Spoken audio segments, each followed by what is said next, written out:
Hi, I'm Arthur Moats, and I'm here to talk to you about my book, The Moats Theory of Life, and the amazing holiday deal we have going on right now. If you purchase a hardback book, you will receive a paperback copy half off as part of our holiday bundle. This book makes for a great gift for yourself or others and will leave you feeling inspired and impactful. So go to moatstheory.com right now and get your copy so you can start living a more fulfilled life.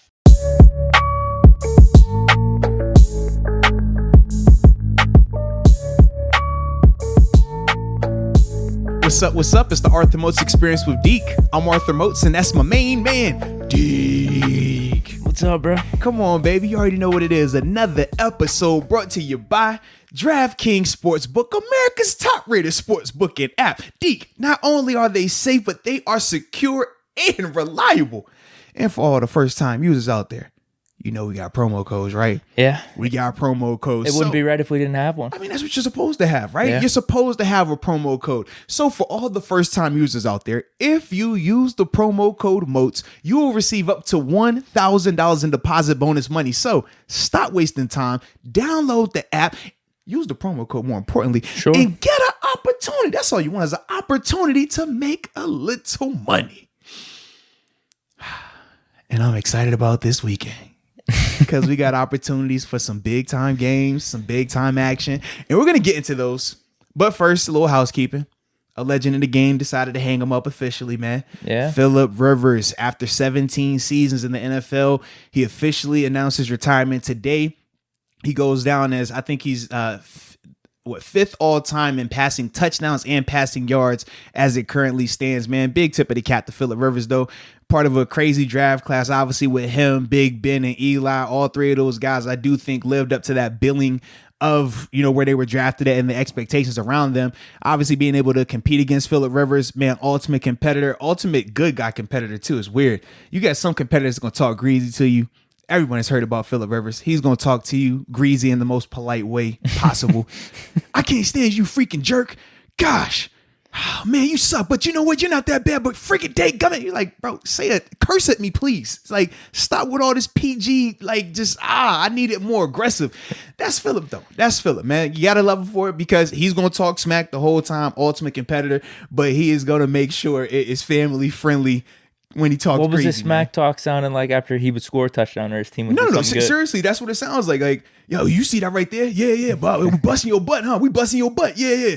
You like that? You like, bro, like busting my butt. That doesn't do it for me. You know what I'm saying? Like, it's other ways you could say that to make it sound a lot more aggressive, a lot more that I'm just kind of like, am I talking to my son right now? Like, what are we doing here?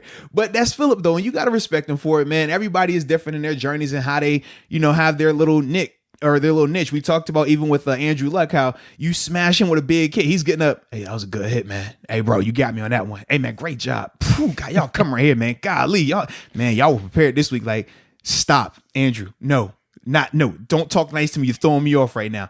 Everybody's different, man. But I always liked that about him, because he was true to that. It wasn't all right, I'm only going to do it for these style of games, only when I'm mic'd up. That was consistent throughout his career, man. But ultimately, man, a fiery competitor, a guy that, I mean, he took his teams and he had a lot of success, regular season success. Now, obviously, he never got a chance to win the big one, but that still doesn't, it's not a knock on him. I always told you how I felt about when people can put Super Bowls on particular players. And to me, I'm like, one's a team goal, one's an individual. It's different. So for me, man, I just, big time respect for Phillip Rivers. I mean, for me, I think it's a no-brainer person. I think he's a Hall of Famer. So yeah, man, I'm excited for him though, man. Yeah, I think he should get into. Absolutely, man. Now, you talk about, even though he doesn't have the championship ring, I don't think there's been ever really any times you could say, like, oh, he choked or he didn't come through in the big moment or anything like that. I mean, he played maybe last game if you want to say that, but that's... But it's debatable, though. I mean, what was he the favorite going into that game? Yeah, but anyway, the one thing that sticks out is that one where I think he played the rest of the torn ACL, right? AFC Championship game on a torn ACL like that. That's so gutsy, you got to tip your cap to him. Just the consistency throughout his career. You see some of these rookie quarterbacks and some of these young quarterbacks that come in, they have good stretches. Carson Wentz a good example, but how many times have we seen guys have a great 1 or 2 years, but then they just can't keep it throughout their whole career? And for him, would you say 16, 17 years? Yeah, 17 years, man. 17. Yeah, man. I think he was crazy. 7-8 time Pro Bowler. Yeah. So Yeah, I think Hall of Famer. He's definitely had a really good career. How do you think this played out What do you with mean? the Colts? Do you think they were just like, hey, we're not going to have you back, and then maybe he realized he doesn't have a market? Because it seemed like he wanted to come back. I heard part of him wanting to come back, but then I also heard that he never stated that he was 100% wanting to come back. Everything that I saw from him directly was more so, I'm going to take time to just think about it. Whereas I felt like everyone else kind of pushed the decisions on him in terms of, all right, the Colts are open to him waiting, but they're also going to go out there and try to draft somebody if he's available, unless Phillips says now that he wants to play. So I don't think the Colts really pressed him for a decision. I just think when he decided, and some people decide sooner than others, right? We talked about with Drew Brees, how the report said one thing, but then after the game, he said something a little bit differently. Literally everyone, in terms of their social media posts and everything, is saying, this is career, his last game. great career, Drew Brees. You know, you went out, you know, this wasn't the best way to go out, but still you fought hard, whatever it was. Meanwhile, from what he was saying, he's like, I'm going to think about it. Everyone, like I think even like major broadcasts were acting like this was his last game. Even during the game, they talked about it like that. And with Phillip Rivers, I felt like they were trying to start that conversation, but then it literally became, all right, organization says that they are willing to wait for him. But once it starts progressing in terms of draft time, in terms of free agency, that if they didn't have a decision made by then, that they would pursue other quarterbacks. But to me, that isn't, I'm pushing you out the door. It's more so just let me know what you're going to do so we can move forward. If you're going to stay, cool, stay. We'll make sure we build around you. But if you're going to leave, let us know so that way we're not sitting here a week before the draft or a week before free agency, and now we're kind of scrambling. So that's why I thought it was cool for both parties to be able to communicate like that and not really leave either side on the hook. You know, man, if you don't want to play anymore, if you feel like, man, you know, I had a blast with this thing, but for whatever reason, I'm ready to hang it up, don't leave them on the hook till, you know, March time frame or whatever, you know, other significant parts of roster building during the offseason in terms of draft and free agency. Don't leave the organizations waiting that long, man. So I can respect that with Phillip, man. Carson Wentz to the Colts? I mean, if he wants to. I don't think that's where they're leaning? What are they thinking? But this is the thing. You're talking from the Colts perspective, right?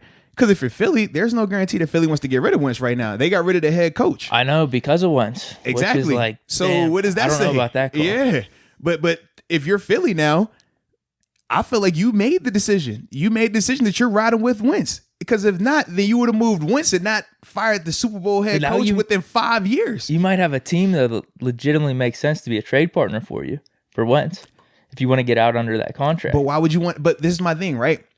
If you were going to make the move, wouldn't you have made it where, okay, if I wanted Wentz, I would have kept Wentz over Peterson? Not, all right, I'm going to get rid of both of these guys. Like, to me, I feel like that's like less than starting at scratch. You know, you didn't have to go that far with it. You could pick one or the other. Unless there was just some other things at play as to why they wanted to get rid of Peterson. Right, but for everything that I heard, because clearly his on-field track record spoke for itself. In his 5 years, they're multiple-time division champion, multiple-time playoff appearances, and a Super Bowl victory, all within 5 years. That's crazy. And when you think about everything that was transpiring, it's not like he had the full gamut, the full healthy group either. He was doing this with Nick Foles. He was doing this with ragtag bunches offensively and defensively, and still was finding ways to win. So when you fire him, you let everyone in that organization know who you siding with. You say, hey, all right, Wentz is our guy. This is why we made that move. So I just don't personally see them just turning around and parting with Wentz unless they get a king's ransom for him, which I don't think the Colts would necessarily do. I think it'd be a 4th round pick. Honestly, I mean, seriously, you could debate it like some people, 3rd round pick. I don't know, because I think it's higher because you got the quote unquote MVP season that everybody brings up. He's a young quarterback under contract, but I think it is the contract though that makes it more appealing to, I guess, get rid of him, and almost makes it so you don't have to give as much to get him if you're a team that wants to be the trade partner there. I don't think it's going to be that simple. That's the only thing, man. I feel like... no, they might not do it. I feel they might just keep Wentz. Like, but if this was like... that's the one team that does make sense now with Rivers officially retiring. True, because they're also going to be picking in the back of the first round either way because of where they were able to play it this season. Frank Reich, obviously the connection there too. Mm-hmm. But I just, like I said, for me, I don't see it happening, man. I personally don't. What are they going to do with Hurts then? What do you mean? Are they just going to be rolling with that? Was going to be an issue last year when they drafted Hurts. As soon as they drafted him, the conversation became, all right, Is he the successor? I mean, is he the successor? Is he just a depth guy, or he's a gadget guy? Then it became more of the Taysom Hill type, and then it was okay. Now he's the guy. He's the starter. So you got this mess that you got to deal with. And for me, I just thought that they handled it wrong by getting rid of the head coach in that situation. I don't feel like the head coach was the issue. I felt like it was Wentz. When you look at Wentz's career in Philly versus Doug Peterson in Philly, you tell me who's been more valuable. You tell me who's been more impactful. So to me, I would have rolled with the coach in that standpoint. And now it's various times where it's like, hey, man, you got to fire the coach. The Texans were a prime example. We knew Deshaun Watson was doing what he was supposed to do. Bill O'Brien was the one that was acting incompetent. But in this scenario, it was the alternative. I felt like Doug Peterson did what he was supposed to do with every resource that he had, and he was stretched to the brink of it when we think about what he was able to do there. But when you make that decision, man, now you really have this 2 quarterback limbo, and you better choose wisely. Because if you do get rid of Wentz, but Hurts isn't able to be the guy, because we've at least seen Wentz have a season or two where it's like, okay, he looks legit. We've seen Hurts in a very, very small sample size. So whatever you decide with those 2 guys, it could be damning for your organization for the next 4 or 5 years easily. I guess that's what they're going to try then. It's just their last-ditch effort to see if Wentz could do something for them. Good luck with that. Yeah, I don't necessarily agree with it, but based off what we're talking about, that probably seems like how they're heading this year. Yeah, when I saw them fire Doug Peterson, I was like, yeah, that's what that's looking like, man. But it'd be interesting to see what the Colts do, though, man, because obviously Jacoby Brissett, who they had on their roster the previous 2 years, he's a free agent now as well, or will be come March timeframe. So he's another guy that initially they had brought him in to be the guy. He was the guy, got hurt. Brian Hoyer took over for a little while. Then obviously the next year they were able to acquire Phillip Rivers. So it'll still be, like I said, interesting to see how they proceed with him, because they thought highly of him enough to not only keep him under his current deal, where I think he was making 15, he had a 2-year, $30 million deal. So it wasn't crazy for quarterback money. And actually he negotiated it. It was nuts. Like he was able to get the deal done just like that right around the time when Andrew Luck retired. So they thought highly enough of him to keep him around this past season with Phillip Rivers being there. So I could definitely see them potentially saying, all right, well, we want to keep him and he'll be our Ryan Fitzpatrick type. You draft the quarterback late then. If he works out, you know, the new guy that we draft, wherever we're drafting at in the first round, if he's able to come in right away and be the guy, cool, he's the guy, but you got a high quality backup. If he's not, you have your bridge starter, your stopgap, the guy who's going to keep you around.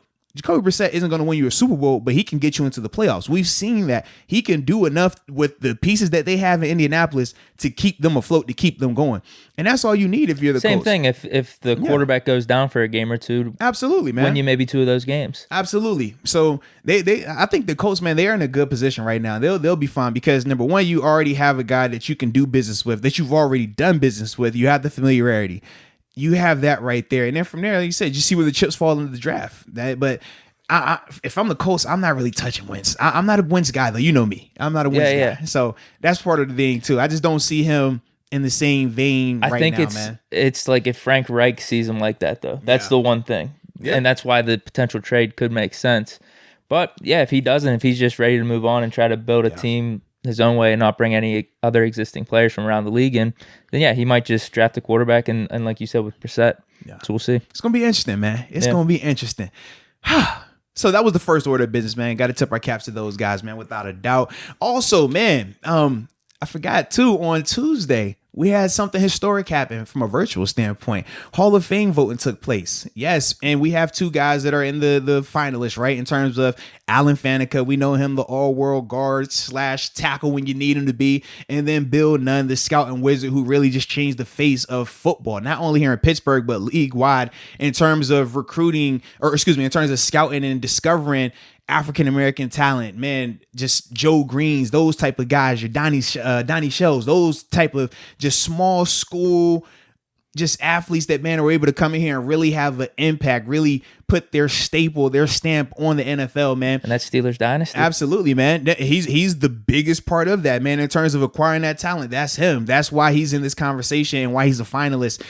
But they did the virtual voting. This is the first time in the history of the Hall of Fame voting that, number one, they did it virtually, but number 2, they did it this early. Typically, they wait until I want to say it's not the night before the Super Bowl, but it's around Super Bowl time where they'll do the vote, and obviously they'll do the big reveal at the NFL Honors. This year, the way they're doing it, they held it all virtual, and they actually released some of the audio of the presentation. So we were able to hear Ed Bouchette here in Pittsburgh was the presenter for Alan Faneca. So we were actually able to hear how did he get in the presented. Hall of Fame, or is this just nominations? No, they already are finalists. Okay. This is the final vote though, so this is why it's significant. We won't get the results until the NFL Honors, which is the night before the Super Bowl. But it was significant because the votes happened yesterday, so they already know who's in. They haven't released it to the public, but they know. But we actually said for the first time in history of it, got to actually hear what it sounds like when you're presenting the information for a guy to get into the Hall of Fame, how they make their case for it. Oh, okay. So you watched Absolutely. this. How'd this go? No, it's available online. Okay. Absolutely, yeah. So I was able to hear Ed Bouchette, and I mean the information that he was giving is talking a little bit about Alan Faneca when he was a kid, how he wasn't even supposed to be able to play ball, ended up having some type of procedure done to help him out, and then from there, just hearing his journey and stuff like that. It was a cool story to hear Ed presenting it. Now, my only critique of Ed was I want a little bit more enthusiasm, but anyone that knows Ed knows that's not his temperament. You know, he's a super even keel, just mellow guy. But I thought it was pretty cool to like at least be able to hear like, dang, so this is how that whole presenting thing starts. So it was for all the players that were finalists. Yeah, uh-huh. They had someone Yeah. go up to represent them. So yeah, and that's Almost like a lawyer. well, like and in court. that's typically how it happens anyway. But Okay. typically we don't You have don't get to access see to it because it's in a room. So literally I have the 50 voters come in, and one at a time they stand up, whoever they're responsible for presenting, because you think the 50 reporters are in various cities across the country. And from there, each reporter is responsible for presenting some player, right? So if we have a Steeler that's available for the Hall of Fame, right? The initial just nomination, that's where you always hear like Hines Ward, Joey Porter, who else? Casey Hampton. Those guys were part of the initial group, right? I think Heath's getting thrown into this mix too. Well, this would have been his first. I think Heath would have been his first go around. So you hear the initial, okay, they were nominated, and then from there it's like, okay, they're a semifinalist, and then from there they're finalists, and then from there they're eventually granted, Hall of Fame status. So each process is a voting process. Each process you got to come up here and present your information on these guys. Typically, like I said, it's in the room and we don't get access to it. But it was really cool. If anyone hasn't heard it, man, I definitely encourage you. Just Google Ed Bouchette, just Hall of Fame presentation or something along that nature, and you'll be able to pull up the audio of it at least. And What is it, like 5-10 man. minutes? How long is the speech? Well, for me, I listened to probably like the Alan Faneca part I listened to, and that was probably about 4 minutes tops. Okay. Yep. But it was cool, man. It was definitely cool.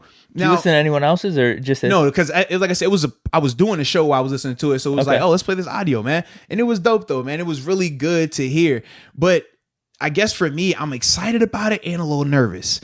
Excited because right? We know, number one, these two guys we speak of, Alan Faneca and Bill Nunn, should have been in the Hall of Fame. People will debate that Alan Faneca should have been a first ballot Hall of Famer.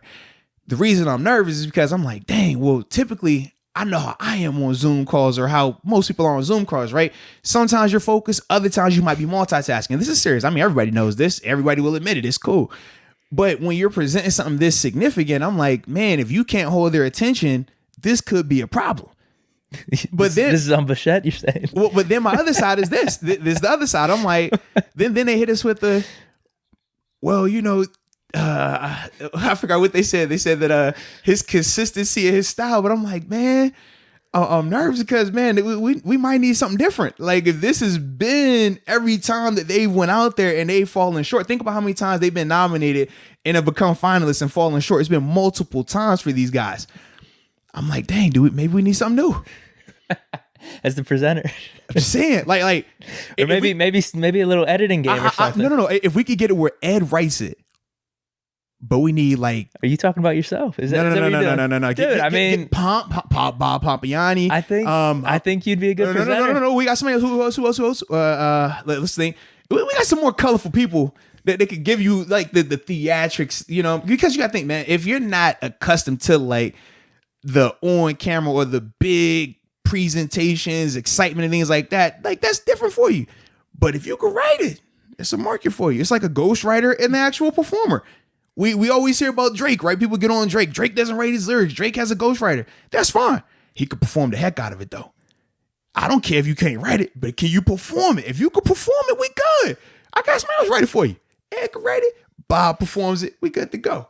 I don't know, dude. I think you should be nominated. I think you should be in that mix. Don't put me in that thing. Why not? That's a lot of pressure, bro. That's a lot. Think about, you see how the conversation has turned from Alan Faneca and Bill Nunn not getting in multiple years to now we're looking at the presenter. Yeah. Because we over here like something's not adding up.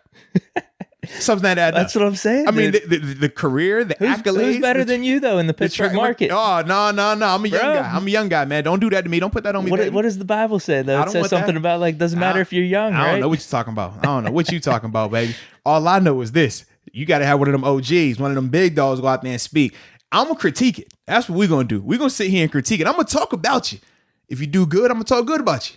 You do bad, I'm gonna give you a little subtle poke. All right.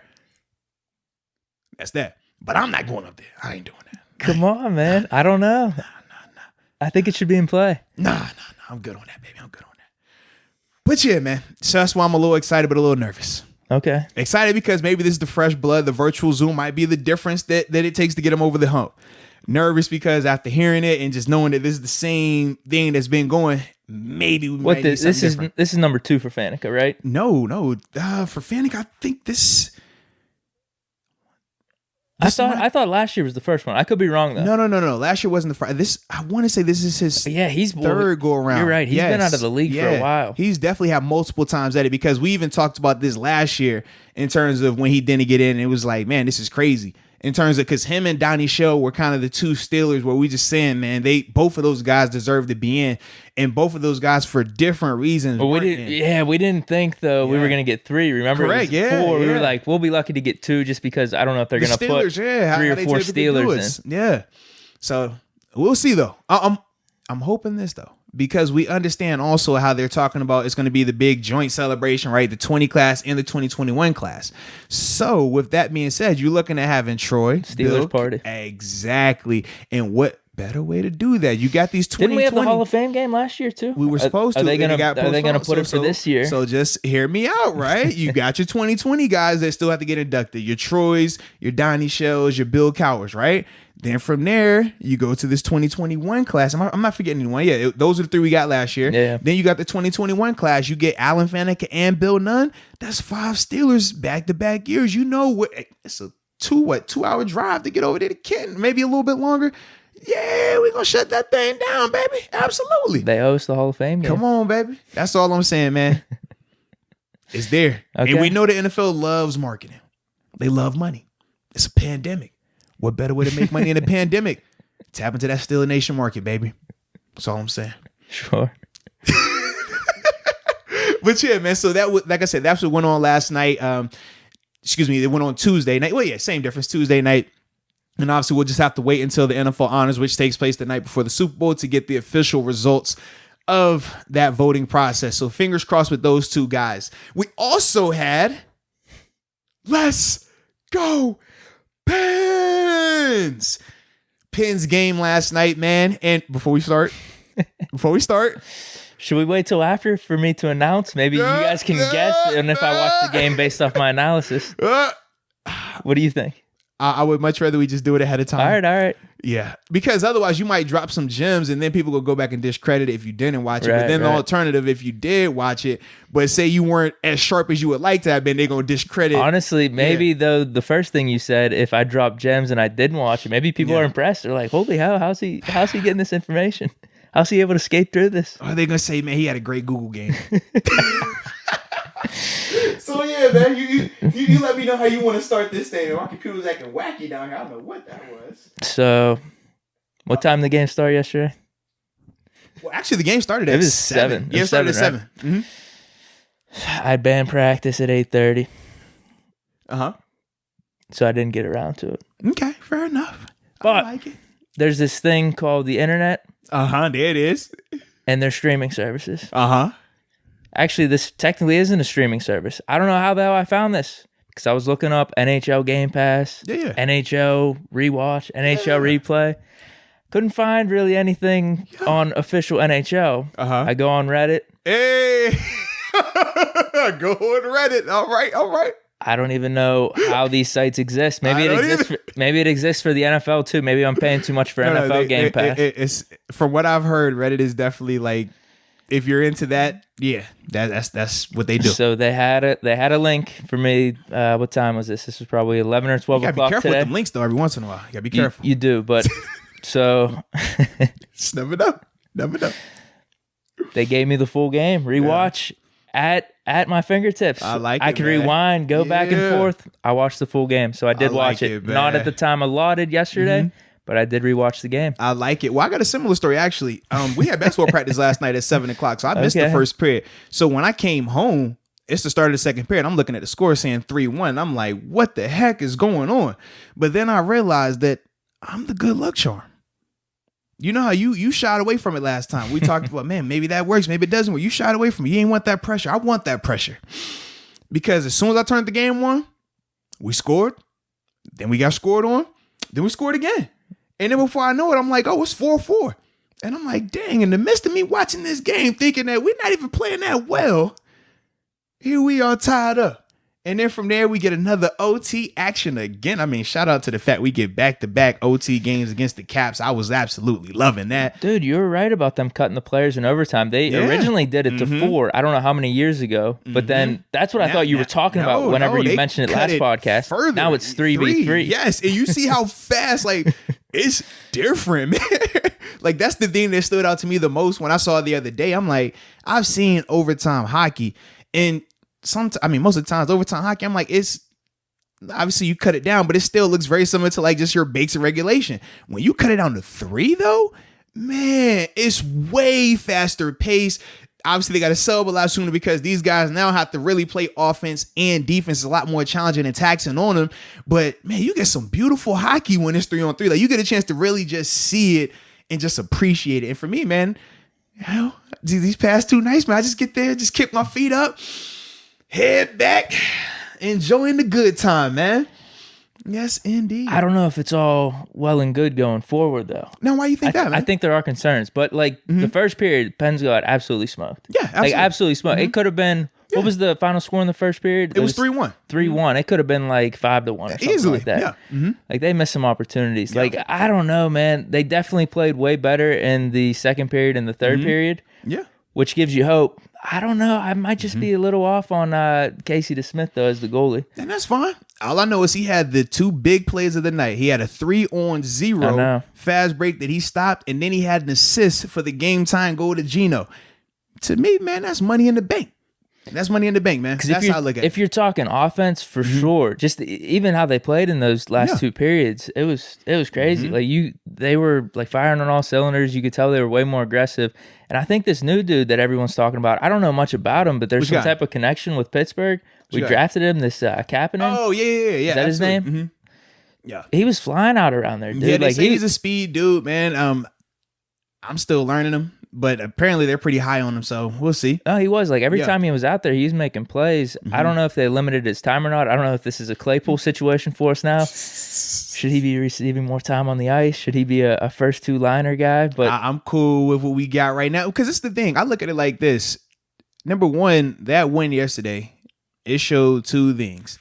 Number one, how ugly it could get for them at times because they were out of sync in that first period. And we've also seen them be out of sync before. In that series against the Flyers, they were very much the same way, out of whack, inconsistent, score goal, give up 2 goals. Might get a score right here, then give up a goal on a power play. We would see that a lot.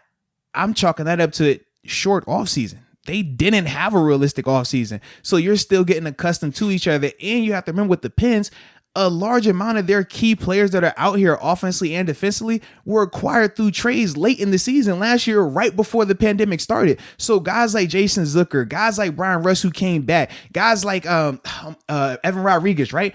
All of these guys were acquired at the end of the season and literally got maybe 2 weeks in. And that was with them being on their road. They were on a West Coast trip. So they weren't even able to really get together and lock in and start to understand each other. Then you throw in a 4-game playoff series, take a month off, and now you're back in the action. So I'm like, man, they're still getting accustomed to each other. They're still filling each other out. But the fact that they were able to still rally against a good Caps team, Ovi, man, he had those guys playing the way they were supposed to play. Is the Caps a top 4 team? Are they going to make the playoffs? Are they locked? I feel like they should. Okay. I mean, but it's hard to say they're locked. Obviously, with the reclassification of the divisions now, it's a lot different. But they're definitely in the mix. I mean, they're a quality team, the same way the Pens are. But to me, man, like I said, for me to see the Pens be able to, number one, start out as ugly as it did, but then find a way to rally, to find, that deep dive and just, all right, even Casey DeSmith, you give up goals early on, man. It looked like it get out of hand. But then you come up with the bigger plays as this game progressed, second period and third period. That was huge. You saw it? That was huge. His first career assist as well. What better time for it to happen, man? Absolutely, bro. Absolutely. Yeah. But the thing that I was still very much intrigued about, and we flirted with this last podcast, we talked about Casey DeSmith versus Tristan Jarry. I'm starting to see what I thought it was going to be as well. Sullivan versus Rutherford in terms of their beliefs in Jarry versus versus Casey DeSmith, right? And I think, to me, that Sullivan, I don't think that he was all the way sold on Jarry. I think that he was more of a Matt Murray guy because obviously their history together. And we even saw in the late part of last season and playoffs, who was his guy to have at goalie? It was Matt Murray. But then you look at this offseason and how right at the last minute, it was like, all right, we'll trade Murray and it will give this deal more of a, all right, you're a nice player, but it's more bridge contract versus like bona fide goalie contract for Casey DeSmith. For Tristan Jarry. So to me, I just looked at it as, I don't think Sullivan views Jarry as his guy. And that's why we saw them start Casey DeSmith last night in a big game against the Caps, and how we also saw him pull Tristan Jarry earlier in that Friday matchup against the Flyers. So when I'm seeing these things, I just think organizationally, like front office management, they are Jarry people. They gave him the contract. They want him to be the guy. Is he the one with the more talent? Yes. Okay. Very talented, but not always in the best positions. That's the part that gets him. But then it's like, all right, I think that, like I said, organization-wise, front office-wise, they believe in Jarry. That's why they made the move to get rid of Matt Murray and why they ultimately gave him the contract extension. But I think that Sullivan isn't completely sold on Jarry. And I think that he views DeSmith as the better player that gives him the best chance to win, and which is why we're seeing this flip-flopping so early, tough, man. Though. It's not like he had 2 good games. But this is the thing. If you're the coach, right, and you didn't even believe in this goalie, you didn't believe in Jarry, you believe Murray was your guy. You wanted Murray. Every time you got it, you put Murray in because you've won championships with Murray. You've got out of big games in Murray. I'm front office, though. And I tell you, look, I don't care which one of these guys you like. I'm getting rid of Murray. Even though that's your favorite, I'm getting rid of him. Jarry's your goalie. Now you bring in DeSmith, and you're like, bro, I like this. He kind of reminds me of Murray. I like some of the things that he does, right? He's very fundamental. I like this part. So even though I'm still telling you, Jarry's your goalie. Jarry's your goalie. I gave you this, the guy I paid, put him out there. You're like, I don't believe in him. I think this guy is better, and I'm going to roll with him. So that's why for me, even though DeSmith isn't playing just this perfect goalie action, I think that Sullivan believes that he gives him the best chance to win instead of Jarry, who has the contract, just put him out there for that purpose because the front office likes him. That's what I think is going on right now. Sure, yeah. If Jarry keeps sucking, of course, but I think, man, if Jarry can get back on track, then I think he's your guy. But this is the thing. You think that Sullivan, when has he seen Jarry consistently put together performances like that? I have no clue. I looked at his game logs and everything last year. He seemed like he had a really good year last year. The first half really good. Second half, it dropped off bad, man. I did see he had however many losses in a row, but then his final game though against the Canadians, but it was too late then. That was it. I think he only let up 1 goal and our offense didn't get anything going. Yeah, so that's the thing, though. I just think from a coaching standpoint, you just have a difference in beliefs compared to the front office. I don't think it either is right or wrong, but it kind of reminds me a little bit what we just talked about the Doug Peterson thing. Organization has the belief in wins. Doug Peterson thought that Hurts gave him the best chance to win, though. So you could just see even how that dynamic played out. And I think it's similar right here. Now, obviously, it's not to the same scale because the pay and the players aren't to that same caliber. But that, to me, is what that situation is. And that's why we've seen them pulling Jarry so quick. I mean, think about this. If we said that going into the season, Matt Murray or Andre Fleury was going to be our goalie, you're not pulling Fleury after 2 games. It's a condensed season. You're not worried about him from a conditioning standpoint or a health standpoint. The season is drastically reduced, and it wasn't even like it was a back-to-back. So it's like you want to be pulling these guys. They did paint it as a mental thing, though. From everything I read, they're like, oh, we want to just give them some time off to recalibrate.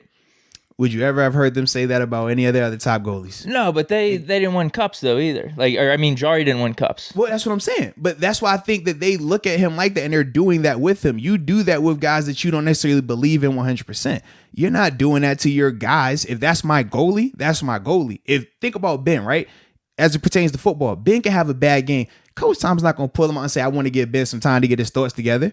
Nah, you're going to put him back out there because that's your guy. A guy like Mason or Duck, you would say, hey, all right, man, we might need to pull him off mentally. He's drowning a little bit. Give him a little bit of time to himself. You see the difference in terms of how you conduct business with both of those style of players. I just don't think that Sullivan views Jari as this elite level goalie that everybody else, and from a fan perspective, tries to view Jari as. Okay. I think that's the difference right there. I guess you could say the verdict's still out on him. He definitely has that potential as opposed to the Smith, though. I really don't think the Smith, maybe he can get you through some of these games. I don't know if he's the long-term answer for this, this particular season. I mean, we'll see, because I know obviously with the Smith, they say he's a smaller goalie, so we'll see how that. It's just based off my eye test from these 2.5 games that I've watched. You know how I get nervous with your eyes, because I'm just telling you that I will say this with you is sometimes it gets janky. The defense was particularly shit in the first period, but I do think there were some, like throughout, the second period or the third period, just some shots where he made the stop, but it was just some inklings of those 3 goals in the first period. It was like, man, if that just went one way or another, that's a goal right there. Absolutely. Like there's just stuff he leaves out there on the table that concerns me a little bit. I think the defense was garbage too in the first period. But then the overall team in the second 2 periods was definitely lights out. I could dig Started playing a lot better. And I think I don't want to say they completely lit them up like the Capitals, like they completely outplayed them. Because I would say second period they did, but then third period came around. I think it was more of an even match. Like both teams had their chances, which led to overtime. Crosby getting that goal. Absolutely, man. Just my take, though. Absolutely, I'm getting there, man. I'm getting there. I like it, man. Either way, this is growth, though. This is growth by you, man. And I want to say they play Friday, actually, man. So that's gonna be another exciting one, man. I actually kind of liked it watching it afterwards. Yeah, okay. I'm not gonna lie, because I didn't really know what happened in the Pens game. I think I knew that they won. I was like, did they win this game? I can't remember when we had this conversation before. If you are you have to see it in the moment guy, because I've told you numerous times, like for me, like I don't care even if I know the result.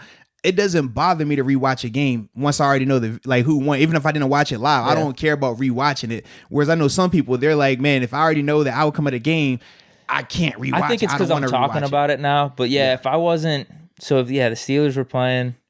I'm trying to think if I had to miss a quarter or something like that because I was on the road, and I don't know if I would go back and rewatch it. It would just be did we win or we lose? Got you. Yeah, because I know for me, maybe I'd watch the highlights. I mean, it's games that I'm watching right now. I'm watching Vikings games just for the sake, because it's like, oh, this is exciting. And even though I already know how the game ends, I'm like, man, there's so much minutia, so much nuance that took place that I'm excited. For me, man, I enjoy it. So, because the thing was, I didn't have NFL Game Pass my whole life growing up, as opposed to these last 2 years.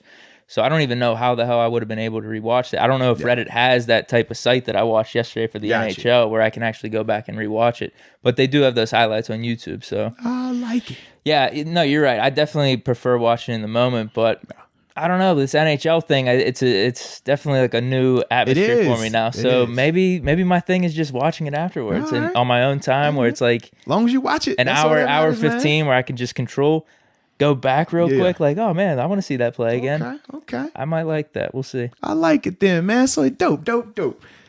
So like I said, man, that was the first part, right? Obviously, it was a dope little game last night. Shout out to the Pens, get that dub. Man, anytime we beat the Caps, I always love that.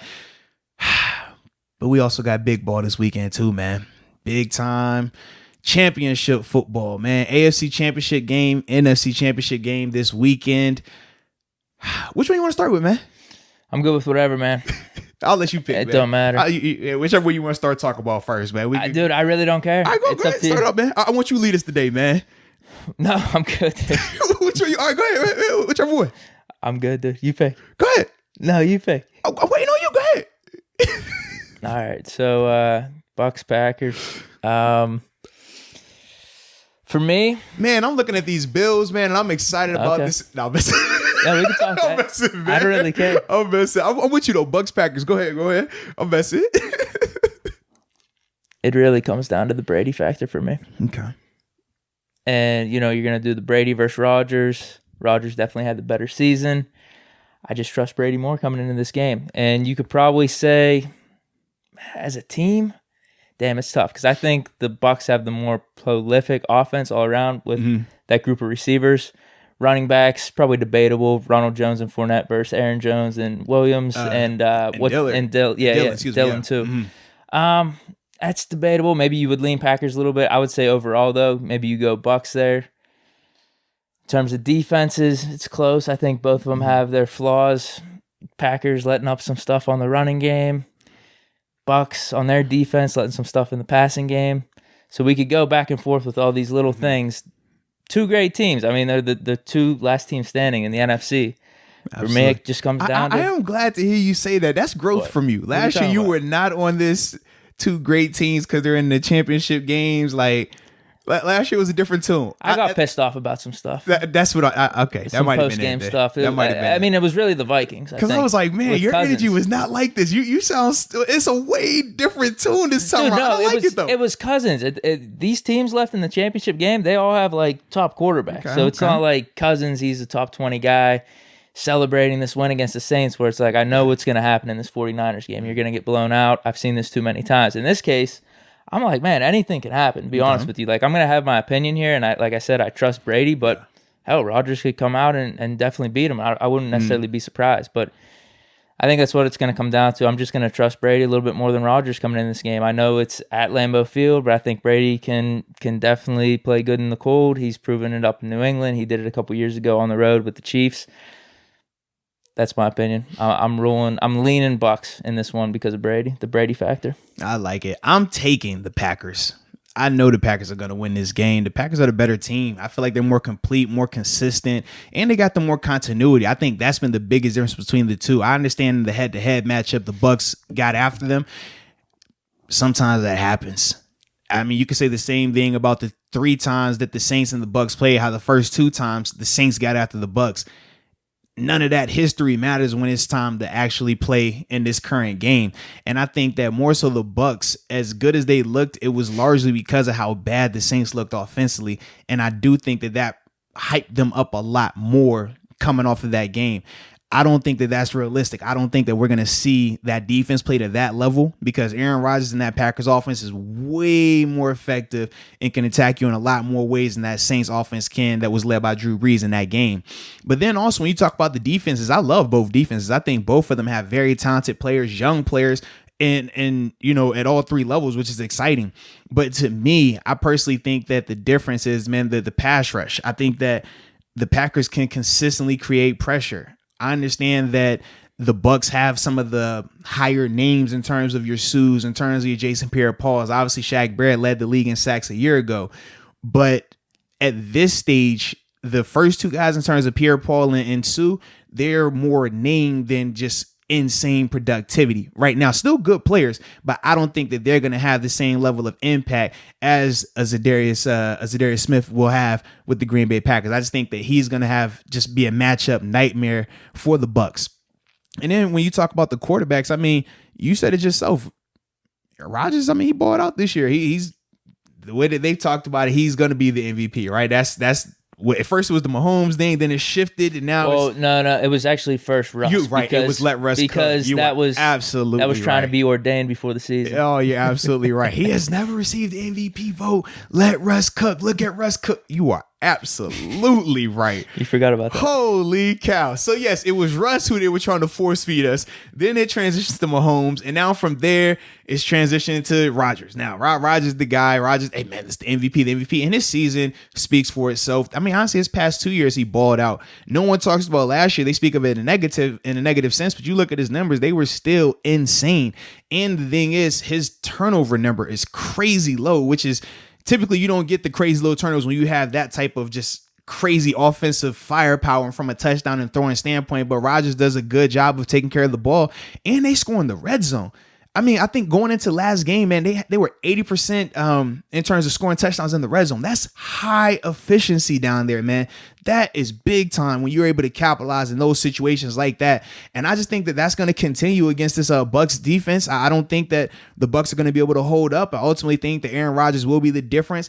And that doesn't even get to the running game. Yeah. I do think the running game they for were the really Packers successful last week. Like you talk about a complete offense. They can attack you both ways. And honestly, they put the Rams in some compromising positions. That's ultimately how the Packers got that in back breaking touchdown pass, because the Rams couldn't stop the run. They had to keep playing these boxes where it's 7-8 men around the line of scrimmage.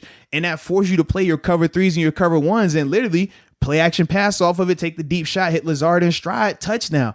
That's their game right now. And I don't see the Bucs being able to knock them off of that. So that's why I think the Packers get it done, man. Sure. Understandable. Absolutely. Yeah. I think you hit all the things that could potentially happen for the Packers to win this. I definitely, this is really like a coin flip matchup though.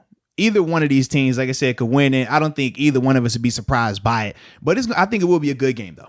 Yeah, like would you be surprised if in my scenario that I laid out, Brady just has a better game than Rodgers? No, not at all. I mean, it's Brady. And maybe Rodgers just doesn't play up to par. It's a little windy up in Lambeau, whatever it is. Maybe a turnover like quick, just kind of how the first game went. I wouldn't be surprised if that happened, but I also wouldn't be surprised if Brady came out there and was stinking it up either. I wouldn't be surprised by that, man. I'd be surprised by that. I personally wouldn't, man. It's just different for me, I guess. Okay. Yeah, I'd definitely be surprised by that. But if it does happen, yeah, you'll hear me talk about it next week. I'll be no doubt, I'll man. Be like, holy shit, I wasn't expecting that to happen.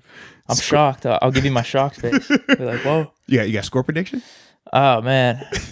We're already on this. Let me think. I mean, we are. I know. We don't have a lot of games to lay out. No. It's not like we're as in depth with the Steelers. Right. Okay. Score prediction. I think it is supposed to be like a little snowy up there. A little colder. It's Lambeau in January. Yeah, it's going to be nice. I'm saying, I guess this is a little bit close to my old. Actually, no, it's not. Oh, I was about to say, you about to do that? No, you're giving that out? Whoa. 24-17 Bucks. That's what I'm saying. 24-17. Yep. Okay. I don't know how it happens. I don't really have a layout for it. Because I was about to say, I don't have my layout. I don't. I just have a feeling. I got a feeling. Man.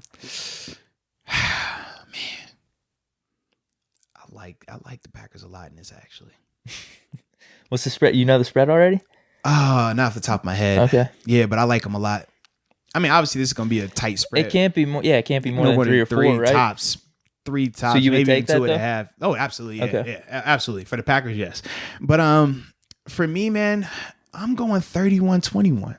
Okay. I think they take care of business and beat them handedly, man. I do. I think it's going to be a good game, but I just think the Packers, man, this is their time. Like, for Aaron Rodgers, he's been criticized as well since the first Super Bowl appearance and how he hasn't been able to get back to the next one, whether he's this greatest quarterback of all time or if he's just a really good quarterback. Where is his legacy? Where does he fall in the quarterback pantheon? This is his moment. And what better quarterback to beat? You talk about you got to be the man to beat the man. Well, this is your opportunity right here. You get your chance to beat this man, in terms of Tom Brady, right? We know first time out in the NFC. Think about that. First time in the NFC, and you face him in the NFC Championship. We know what it is for Brady if he goes to another Super Bowl, what that means for him and his legacy. How much of a slap of the face would it be if Brady gets to the Super Bowl first year in the NFC? Gosh. What? And it could happen. That's the crazy such a part. Slap to the face. Oh my! And don't let him win one. Don't let him win first year. Win Tampa. It in Tampa. First team to win it in their home stadium. And Belichick didn't make the playoff. Oh, what? Oh man! Don't let that happen. You know the cynical part of me is like, I want that to happen, just because I know how insane it would be, man, and more so because I want to just continue my narrative of players are more important than coaching. Because I always see the narrative of, it's great coach, put whatever players out there. And I'm like, well, they've talked about how much Brady means to the Bucs organization right now. Exactly. I think there were some people coming out with saying like he is the coach or he is the organization. When he comes down here, he completely changed the culture. I want to hear that like respect the players because they are the ones doing it. Whereas in New England, the whole narrative was, you just plug and play, man. This is Belichick, the evil genius. He does what he wants. So like I said, the cynical part of me is like, Brady, I need some more success. But him making it to the NFC Championship already speaks volumes about that and does give me that part of it. But the Super Bowl, that is solidified. Especially going up against Rodgers, who's between him, Wilson, and Breeze have been like the face of the NFC over the past 10 years. Hot Rodgers. It's not like we're talking about a team like when we get to the Chiefs and Bills, that's a little bit different because of the injuries surrounding Mahomes. We don't really know what we're getting if we're even going to see him, right? Whereas this isn't a scenario in that NFC game. That's good on good. That's all. Everybody's healthy. Won't be any excuses, but whoever comes out of there, the respect that we're going to have for them is going to be significant. And I think that, to me, is the part that I'm most looking forward to, man. But for Aaron Rodgers, this is a big opportunity for him, man.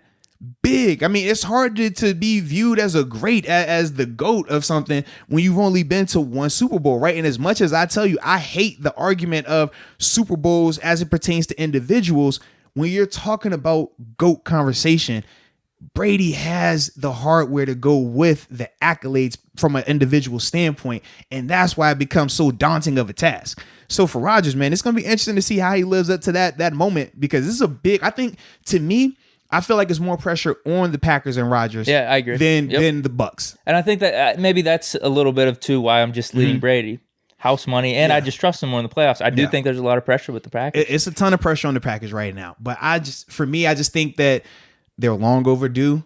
They saw what happened to themselves last year when they were in this exact same position, and I don't think that they allow it to happen again. Okay. I think that they make the plays that have to be made in Lambeau to get the job done. I'm excited, though, either way, baby. Either way. Transitioning to the AFC. Yes. I mean, not that I'm excited about the AFC game, of course. You know, I already told you how I feel about this game. Oh, man. All right. Where should we start? You could start off. I did the NFC. All right, well, first off, man, I'm excited about this matchup for the Bills because, number one, they're a team that's hot. They're coming in motivated. They're coming in with a belief in themselves, right? It's different in terms of the conversation surrounding the Packers and their pressure versus the Bills. The Bills, to me, are in a similar situation as the Bucks. They weren't expected to be here. Nobody believed that they could get here. Nobody believed that they could get to the playoffs, win in the playoffs, and then continue to win in the playoffs. Nobody feels that they can win big games anyways, right? People are still going to question, man, well, we've seen Josh Allen numerous times perform at a high level, but people still bring up, well, I don't know, can he do it in a big game? I mean, we've seen how many big games from where he done it, but it's like, can he do it in a big game? I don't think that they have any pressure. I feel like for them, they're going to be able to come out here and play loose. They're going to be able to come out here and just play their game. And it's against a team that I think they match up very well with. When they played them earlier in the year, that was the wacky week where the Ravens game got moved, the Titans game got moved, our game got moved, and then they were the other one. Bills and Chiefs were the other game that got moved. Then they end up playing in just crazy, funky Buffalo weather where, all right, play the slow game, right? Let them run the ball. They ended up giving up a ton of yards on the ground, but this final score was very close in terms of being a one-score game, and the offense for the Bills was not in sync. To me, now, I feel like this team is night and day from back then. Defensively, they're a lot more healthy. Back then, they weren't fully, they didn't have the full gamut of guys. We talked about Matt Milano, Tremaine Edmonds, both missing time during that same process. Now, those guys have been back. They got their legs back under them. They're healthy. They're good to go. This secondary, we talked about Levi Wallace, we talked about Taron Johnson, guys that we were skeptical of earlier in the year. They're playing with a ton of confidence now. To me, I look at this Bills team as a confident team that's playing with house money, and that's dangerous. That's very dangerous because for them, if they lose to the Chiefs, who cares? It's the Chiefs. If they go out here and beat the Chiefs, now it's a big deal, though. It's massive. But for them, either way, they're going to be viewed as heroes because of the long-standing suffering that the Bills had to deal with for so long. I mean, you think it's their first AFC Championship game appearance since the last time around, which is in the 90s, where they went to 4 in a row, won 4 in a row, but then obviously lost 4 Super Bowls. So to me, knowing personally that feeling, knowing personally that organization, I know how these guys are thinking with that, and they're just ready to play. Whereas I feel like the Chiefs, they are the wild card in this matchup. They have all the expectations. They have all the hype around them, but they also have the biggest question mark because of Patrick Mahomes. Him going down with that concussion, and as it stands today, he's still in the concussion protocol. Now, he was taking the reps. They said he has been out there taking all the reps, but they have been through light practices. And with the concussion protocol, we always say it's 50-50 with some players in terms of if they'll play or not, because you are able to get out there and practice. That is a part of it, but they're having what you call light practices. So I don't know if that's like a glorified walkthrough. I don't know what light practice means for them, but that's how they classified it. They said they had just light practice and he took the reps. I want to know when it's full practice and he's having the full speed reps, is he out there taking all those snaps? Because that'll tell us a lot more. But cognitively, or yeah, there we go. I think I said that right. It sounds about cool. Either way, that's going to be the part where we have to wait until Saturday time frame or Friday time frame to see when he clears. Now, he could clear before then, but typically, if they don't clear it, on Monday or Tuesday, it's usually at the end of the week where they get cleared and stuff like that. But to me, that's the wild card, because if he's out there, well, you know what Mahomes can do. But we also know that they have started slow. We've seen that as well, and we do know the Bills can score. But the flip side, if you don't have Mahomes and Chad Henne has to go out there for 4 quarters, now I think the Chiefs, man, they're going to start looking around. They're going to be a lot more nervous from my personal perspective. You bring up the pressure. This is what I'm curious about, because in my opinion, I feel like after this Mahomes concussion thing, I think the pressure's kind of off the Chiefs. Where if they lose, you say, Mahomes, he had the concussion. I don't think so. Was he completely there? And then even if they play Henne, then now it's like we're not expecting the Chiefs to win at all. Whereas with the Bills, I don't know. You brought up your point though. You said the players up there and just how the organization thinks and how the fan base thinks. Like from my part of that, man. From my perspective, I'm just thinking, man, I don't know. I don't think they were necessarily the complete underdog though going through these playoffs. They were the number 2 team in the AFC. Number 2 team, but we talked about how all season long, nobody still believed them to be the number 2 team in the NFL. No one. We talked about that. People debated between Chiefs. We talked about the Steelers for a while. Ravens flirted with it. Packers. Once you got to the last 2 or 3 weeks of the season, though, you're just like, these guys could come out of the AFC. We said they were good, but we never felt they would come out the AFC. Everybody said Chiefs. I thought it was between you said Steelers, the Bills, and the Chiefs out of the 3 teams in the AFC. But if you had to rank them, you would have ranked it. Well, you probably would have said Steelers first. I would have said Chiefs. Then we would have said Steelers. So either way, they would have going to be the 3rd best team in that conversation. That's all I'm saying. So we can't all of a sudden now magically flip the switch and say, well, yeah, man, we believe that they could really do this, because we believed that they could. We wouldn't be surprised if they advanced, but they weren't the teams that we were saying, hey, they're going to win it all. We never looked at them like that. We looked at the Chiefs like that. I know you said you looked at the Steelers like that, but it was just different in terms of how we viewed them. But also with the Chiefs, they already have the championship. I definitely think there's a house money element to that, where I don't think there's as much pressure. If they lose this, Mahomes is already champion. You don't think it's pressure. The Chiefs are already champions. They have pressure to go back to back. That's different. It has never been done. And they have a great opportunity where they've not only been to 3 AFC Championship games in a row, they won it last year. They won it all last year. And now you're right on the precipice. You're right on the door of doing it again. I don't know. That's pressure, you already got your championship. I don't know. So if that's the case, then why are we over here firing coaches in Pittsburgh? I'm just talking about pressure. Like, dude. what? I'm just talking about pressure. I'm just saying. You said they already got one, right? So why was it pressure in Philly, right? They already had one in Philly. I mean, they won one 5 years ago. It's in the 5-year window. Well, we talked about if we agreed or disagreed with that decision. I'm just simply saying there is still, just because you win it doesn't mean that the pressure disappears. You're right on the cusp of history. You're on the cusp of greatness. Think about, who have you seen in the NFL ever win Super Bowls back to back?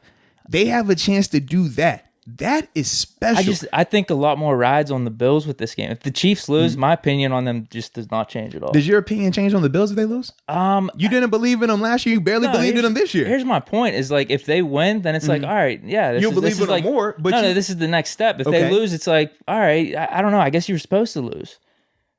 You just answered the question right. But that's what I'm saying. You just said if the Bills lose, they were supposed to lose.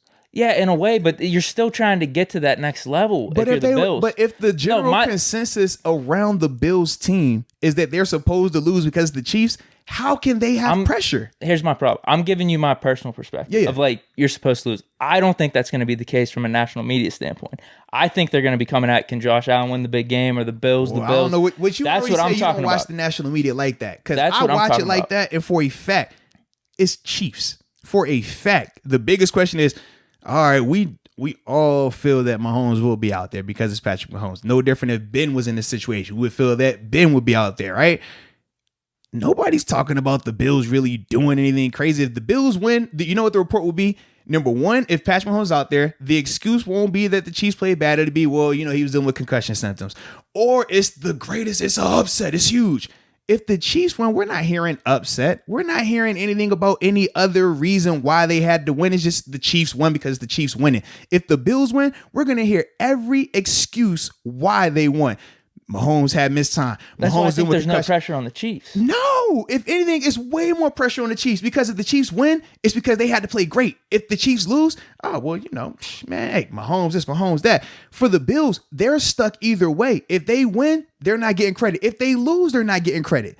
There's zero credit they're going to get this week in regards to what happens. Whereas for the Chiefs, they're either going to be viewed as, man, y'all have a chance why wouldn't for they history. get credit if they won?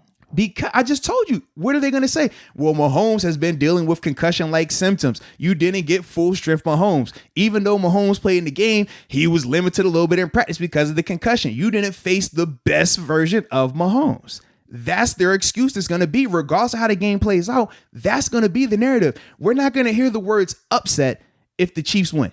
You will hear the word upset plastered everywhere if the Bills win. It's different. That's all I'm saying, man. Yeah, but sure, but it comes down to really the Chiefs already being the champions for me. That's my thing. Where it's like the Bills, you're trying to be that. It's all good. You got to beat the guy. That's why It's I think all there's good. the pressure there. It's all good. Yeah, that's all. I'm just telling you. For me personally, like I said, if they lose this, it really doesn't change my opinion too much. It doesn't, dude. I'm just telling you. Like Josh Allen, he had a great season. He's on the trajectory. Every time you say it, though, you go right back to what I just said. It's not going to change your opinion on them. I'm talking about national media. I think we disagree about the headlines. I think we disagree what the headlines are going to be. I really think they're going to come after the Bills if they lose this. Fair enough. I do. If you say so. I think it could be a mix of both. But yeah, I really do think they're going to come after the Bills. That's why I'm talking pressure. That's all. I'm sure you would love it, though. Dude, nah. You would. You definitely would. We could tell. I told you. I'm not. It's cool. Bro, I told you. I'm not really that emotional with this.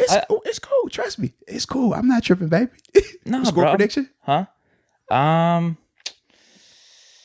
got Chiefs. So I think it's the whole thing. If Mahomes plays, I got the Chiefs. If Mahomes doesn't play, definitely I got the Bills. So if Mahomes plays, it goes back to probably that Brady thing I was talking about. I just trust Mahomes in these situations. Dude, I'm gonna go. If Mahomes plays, I'll go 28-21.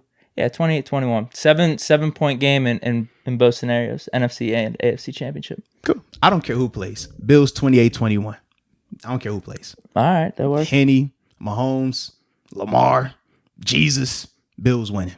That's simple, baby. All right, It's cool, that man. simple. Yeah. That's simple. And then from there, we'll enjoy ourselves.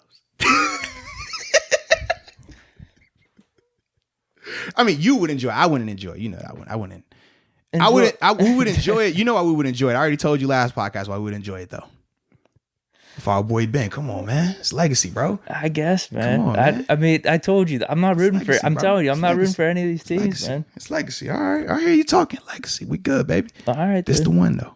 This the one. All right. But yeah, man, that was cool, man. That was a vibe. I like it. Is that it? Is that what we It got? is, It's man. time Yeah. out.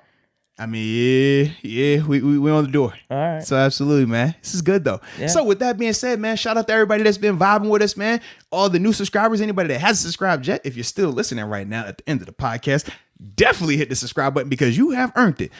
And until next time, baby. Peace. All righty, ladies and gentlemen. I am excited because this next guest, not only were we former teammates at multiple stops, obviously in Pittsburgh and Buffalo, but man, we've competed against each other back to college, man. This is a family friend of mine, NFL veteran, special teams captain of your Pittsburgh Steelers out of Towson University. Without further ado, Jordan Dangerfield. And the crowd goes crazy. Man, you are, listen, man. Bro. Listen, Thanks for having me, man. come on, man. You know you my brother, man. So I got to make sure if I give everyone else a dope intro, you know yours is going to hit a little bit harder. That's all I'm saying, man. I like it. You already know I love it. Yes, indeed. But talk to me, baby, man. The season's over now. You've had a little bit of time to, step away, decompress. Just give us your initial thoughts on how the season went. Didn't go as planned for sure, but no, it was good though. We came out strong. That 11-0 start. It was that wasn't playing. We was taking each game at a time. Absolutely, I started struggling towards the end. No secret there. It's clear as day. We tried to get over the hump. Got to the playoffs, couldn't get it done.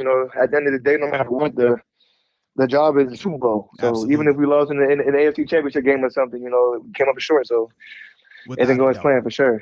Without a doubt. And I mean, just in a normal year, right? The season is a grind. We talk about the grind, man, just mentally how draining it is. But just talk about, man, what was that like this year when you added in the global pandemic of COVID? When you talk about the testing daily, you guys having multiple games rescheduled, man, just how mentally draining was that for you guys? No, it was definitely a challenge. You know, it wasn't a regular year, as you said, with the pandemic.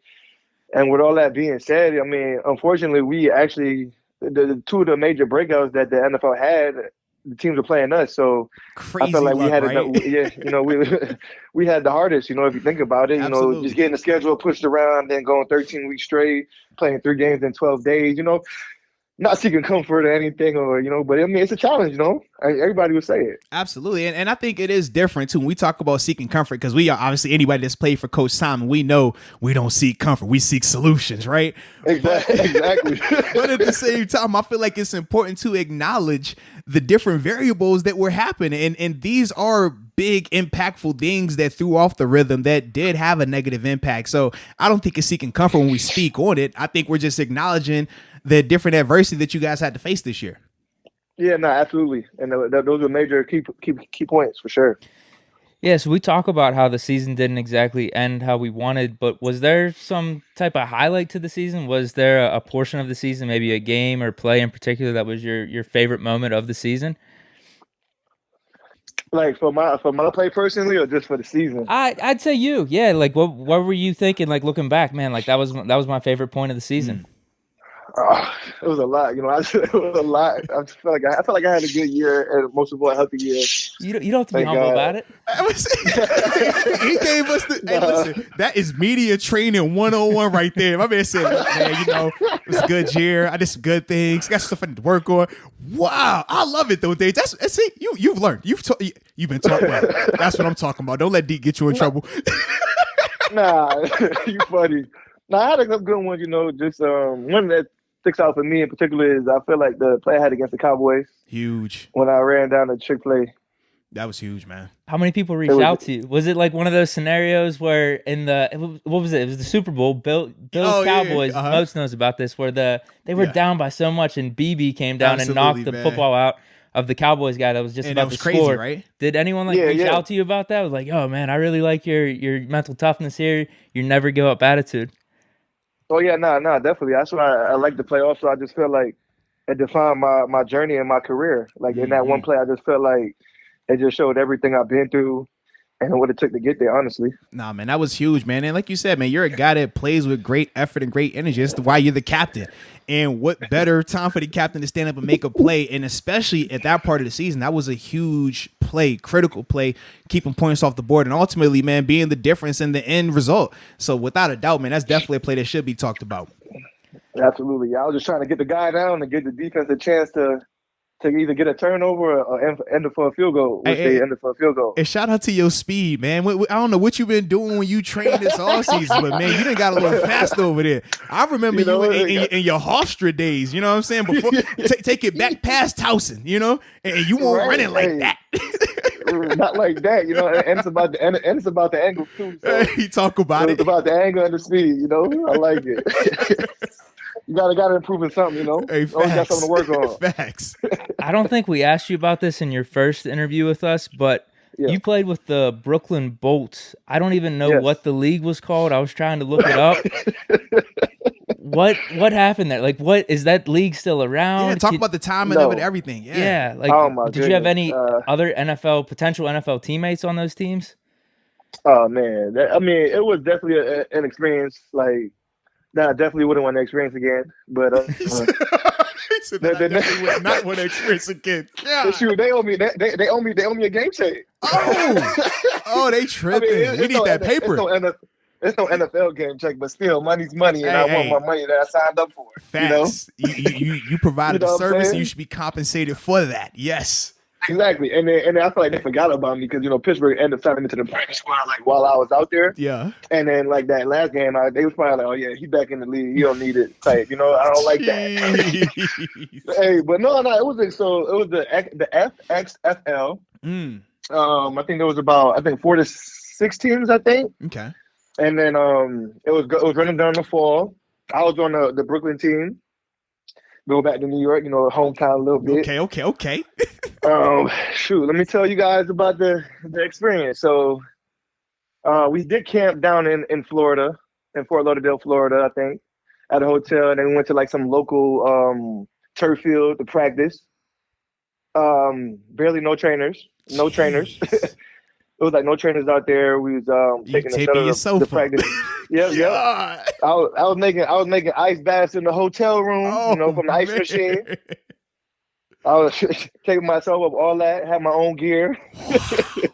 You know what I'm saying? So then that was in Florida. So then, we all I'm surprised that we all actually got flown up to New York. You know what I'm saying? I was surprised. Oh my God. Right? For real, for real. And then so we get to Brooklyn. We don't even stay in Brooklyn now. We were playing at the Coney Island, where Coney Island is like a major spot out there in Brooklyn. So we're playing out there, but we're not even staying in Brooklyn. We're staying in Staten Island. With New York traffic, it's about an hour, maybe even 2 hours. We're staying at a 2-star hotel. Oh my gosh! Microwavable breakfast. Bagels, just bagels and no eggs, just bagels, jellies. That was breakfast. And go compete. That was the only thing. Go compete. That was the only thing. That's the only thing I was paid for. Wow. So lunch and dinner was on our own for real. Wow. There was a Wendy's across the street. I was a big Wendy's fan. No lie.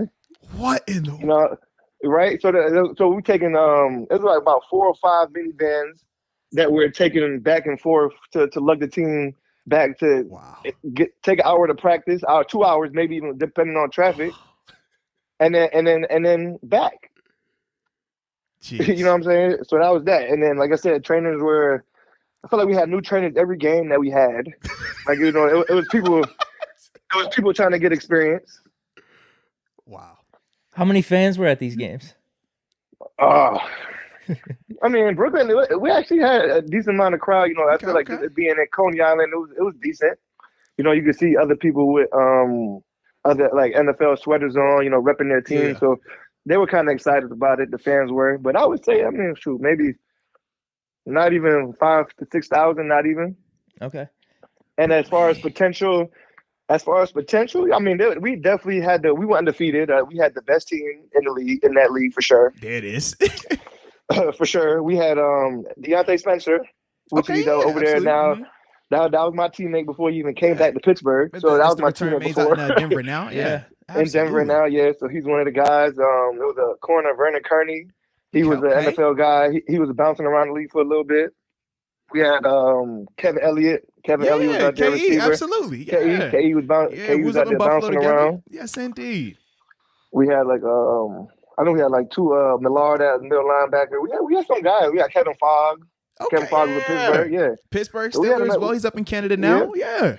Yeah. So we had a nice little squad up there though. So the talent was there. Yeah. Yeah. Just the organizations weren't the best, but it's crazy that you think about the guys you named, and all of you guys in some way, shape, or form have had either successful NFL careers or successful careers playing ball. Obviously, we talk about Kevin Elliott and Kevin Fogg. Both of those guys having successful careers in the CFL, Canadian Football League. So without a doubt, it's just crazy to hear your journey, though, because that's a part that a lot of times gets skipped over. We talk Bills and then Steelers.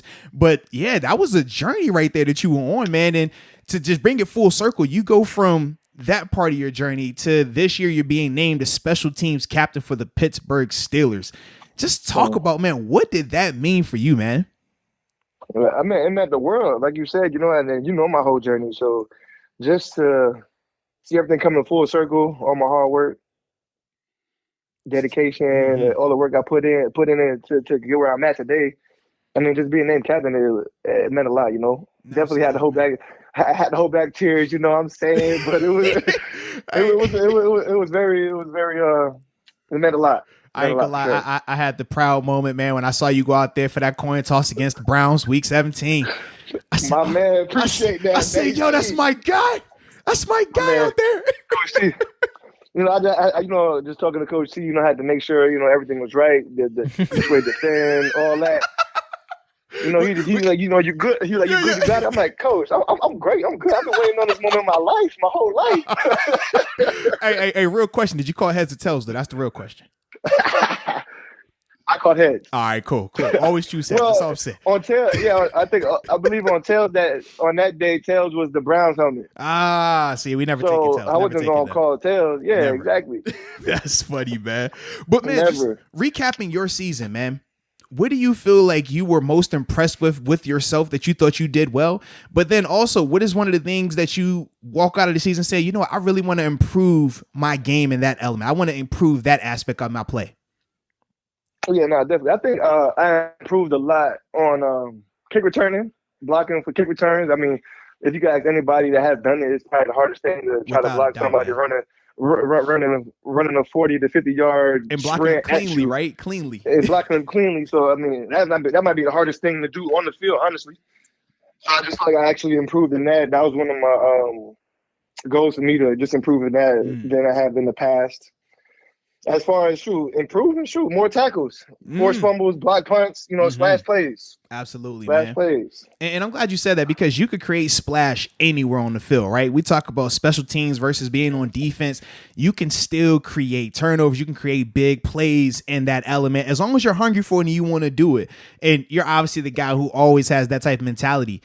But, man, now that the offseason is here, do you have any offseason plans, man? A little bit of a vacation, just a step away. We know how much of a ground you already talked about mentally it was, but now that you get a chance to just kick your feet back, man, you got any offseason plans? My offseason plans is to get ready for baby number 2. Hey, you know what I'm saying? Big facts, man. Big facts. That's my offseason plan. Just take some small trips, Yeah. Nothing crazy. New York, Florida. Nemicolin. They got the little resorts out here in Pittsburgh. Nemicolin's nice, man, without a doubt. Yeah. Man. Yes, I might have to check out one of these things for a weekend, one of those resorts out here in Pittsburgh for a weekend, maybe. Respect. But besides that, just get ready for baby number 2. I could dig it, man. And shout out to baby number 2. I'm excited to meet the little one. I'm just throwing it out there. Hey, let's go. Absolutely, man. But I also got to ask you this because we know you got a big time decision coming up this offseason as well, man. Free agency is looming. Are you excited about it? Are you looking to hit the market, or are you hoping to get a deal done where you can stay in Pittsburgh, man? What are your thoughts? I'm gonna pray on it. I love Pittsburgh. I bleed black and gold, so would definitely love to stay out here. But I'm open to the market, business wise, wherever it's the best fit. Would have to weigh the options out with my family and stuff. Absolutely, and the wife. Just to make sure everything checked up all the boxes and everything. But we'll see when that time comes. I like it. I know how it could be. So oh yeah. Boy, I'm be hitting you up for advice and everything. So hey, I'm a resource. You know that, baby, because as I always talk about with free agency, man, it is different sometimes, man. But the biggest thing is just taking your time and making the decision that you and your family are comfortable with. That's the big thing I always say. Money is important, but definitely making sure that you and your family are comfortable with it, whatever decision y'all choose to make, man. Yeah, exactly. No matter, and I'm gonna be hungry next year. I'm gonna have 2 mouths to feed, so. No matter where I'm at, I just want to be playing football and giving it my best as always. No question. Well, you already know they say, man, that dad strength hit different. So you should be double the productive. You should have double the productivity because you have double the children now. So I'm throwing it out. Yeah. Right? So I'm expecting even crazy more productivity from you next. I got kids. It's different. It's level. I got kids.